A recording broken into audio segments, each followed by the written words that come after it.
கிறிஸ்துவுக்குள் அன்பானவர்களே, ஆண்டவராகிய இயேசுவின் நாமத்தில் உங்களுக்கு என் அன்பின் வாழ்த்துக்களை தெரிவித்துக் கொள்கிறேன். இம்மட்டும் நம்மளை நடத்தினவர் இனிமேலும் நம்மளை நடத்துவதற்கு அவர் வல்லமை உள்ளவராக இருக்கிறார். ஒவ்வொரு நாளும் இந்த நாட்களிலே நாம் ஒவ்வொரு ஜெபத்தை தியானிக்கிறோம், ஜெபிக்கிறோம். கர்த்தர் நம்மளை நடத்தி கொண்டு இருக்கிறார். இந்த நாளிலும் கூட ஒரு ஜெபத்தை நம்ம தியானிக்க போகிறோம். 1 ராஜாக்களின் புஸ்தகம் 18ஆம் அதிகாரம் 36, 37 வசனத்தை நம்ம வாசிக்கலாம். அந்திபலி செலுத்தும் நேரத்திலே தீர்க்கதரிசியாகிய எலியா வந்து, ஆபிரகாமுக்கும் ஈசாக்குக்கும் யாக்கோபுக்கும் தேவனாகிய கர்த்தாவே, இஸ்ரவேலிலே நீர் தேவன் என்றும் நான் உம்முடைய ஊழியக்காரன் என்றும் நான் இந்த காரியங்களை எல்லாம் உம்முடைய வார்த்தையின்படி செய்தேன் என்றும் இன்றைக்கு விளங்க பண்ணும். கர்த்தாவே, நீர் தேவனாகிய கர்த்தர் என்றும் தேவரீர் தங்கள் இருதயத்தை மறுபடியும் திருப்பினீர் என்றும் இந்த ஜனங்கள் அறியும்படிக்கு என்னை கேட்டருளும், என்னை கேட்டருளும் என்றான். என்னை கேட்டருளும், என்னை கேட்டருளும் என்று எலியா தீர்க்கதரிசி ஜெபம் பண்ணுகிறத நம்ம பார்க்கிறோம். எந்த சூழ்நிலையில் இப்படி ஜெபம் பண்ணுகிறார் அப்படின்னு சொன்னால், ஒரு சவால். என்ன சவால்? பாகால் தீர்க்கதரிசிக்கும் கர்த்தருடைய தீர்க்கதரிசியாகிய எலியாவுக்கும் ஒரு சவால். யாருடைய தெய்வம் தெய்வம் என்று சொல்லி பார்க்கலாம். உங்களுடைய தெய்வம் தெய்வம் என்று சொன்னால் நீங்கள் உங்களுடைய தெய்வத்தை கூப்பிடுங்க, அதாவது பாகாலை கூப்பிடுங்க. ஒருவேளை பாகால் தெய்வமாக இருக்குமானால் மேலே இருந்து அக்கினி இறங்கி இந்த பலிபீடத்துக்கு மேலே இருக்கிற தண்ணீரை நக்கி போடட்டும், இந்த பலிபீடம் பற்றி எரியட்டும். வானத்திலிருந்து அக்கினி இறங்கிச்சுன்னா உங்கள் தெய்வம் நான் ஒத்துக்கிறேன், நானும் வணங்குறேன், நானும் தொழுது கொள்ளுகிறேன், நான் உங்களுக்கு கீழே இருக்கிறேன் அப்படின்னு சொல்கிறான். ஒருவேளை உங்களுடைய தெய்வம் வானத்திலிருந்து அக்கினி இறங்கலைன்னா, நான் என் தெய்வத்தை கூப்பிடுறேன், கர்த்தரை கூப்பிடுறேன், இஸ்ரவேலின் தேவனாகிய அந்த சேனைகளின் கர்த்தரை நான் கூப்பிடுறேன், அவர் மேலே அக்கினியை வானத்திலிருந்து அக்கினி இறங்க பண்ணுவார் என்று சொன்னால் அவர்தான் தெய்வம், கர்த்தரே தெய்வம் என்று சொல்லி நீங்கள் எல்லாரும் பணிந்து கொள்ள வேண்டும் என்று சொல்லி அவன் சொல்லுகிறான்.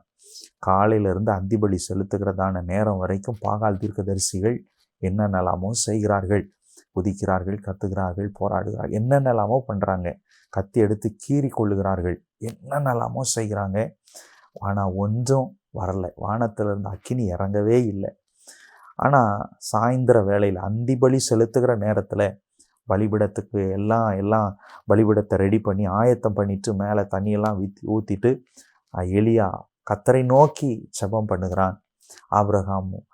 ஆபிரகாமின் தேவனும் ஈசாக்கின் தேவனும் யாக்கோபின் தேவனும், நான் ஆண்டவரே உம்மை நோக்கி கூப்பிடுகிறேன், நீர் இஸ்ரவேலிலே தேவன் என்றும், நீர் ஆண்டவரே நான் உம்முடைய ஊழியக்காரன் என்றும், ஆண்டவரே நீர் இப்பொழுது இறங்கி ஆண்டவரே நான் உம்முடைய வார்த்தையின்படி செய்தேன்னு சொல்லி ஆண்டவரே நீங்கள் விளங்க பண்ணுங்க. ஆண்டவரே நான் உம்முடைய ஊழியக்காரன்னு சொல்லி நீங்கள் எல்லாருக்கும் காண்பீங்கப்பா. ஆண்டவரே நான் உம்முடைய வார்த்தையின்படி தான் செஞ்சேன்னு சொல்லி நீங்கள் காண்பீங்க ஆண்டவரேன்னு சொல்லி, நீர் உம்முடைய ஜனத்தினுடைய இருதயத்தை திருப்பினீர் என்று சொல்லி காண்பீங்க ஆண்டவரே, நீர் தேவன் என்று சொல்லி காண்பியும் என்று சொல்லி ஆண்டவரை பார்த்து என்னை கேட்டருளும், என்னை கேட்டருளும் என்று சொல்லி ஜெபிக்கிறான்.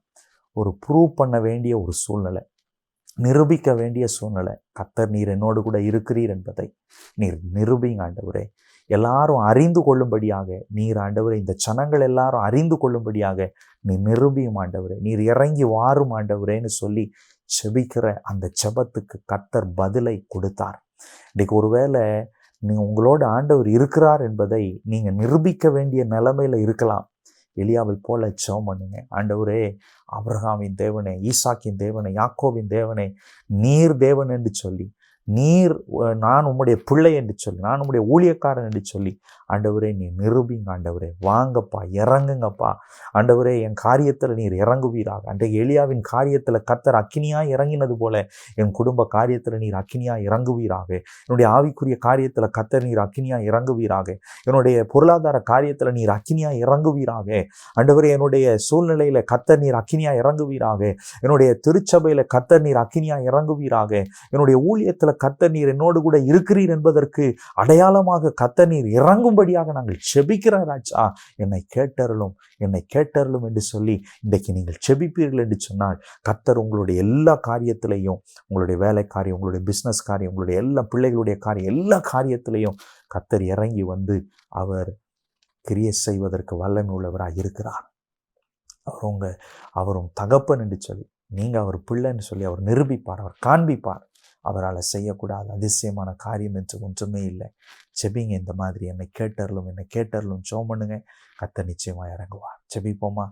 நல்ல தகப்பனே, உம்மை துதிக்கிறோம், ஸ்தோத்தரிக்கிறோம். எலியாவின் ஜெபத்தை கேட்டு கர்த்தர் நீர் இறங்கி வந்தவர். எங்கள் ஜெபத்தையும் கேட்டு நீர் இறங்குவீரா? தாழ்த்தி ஒப்பு கொடுக்கிறோம். உங்கள் நாமம் மகிமைப்படட்டும்.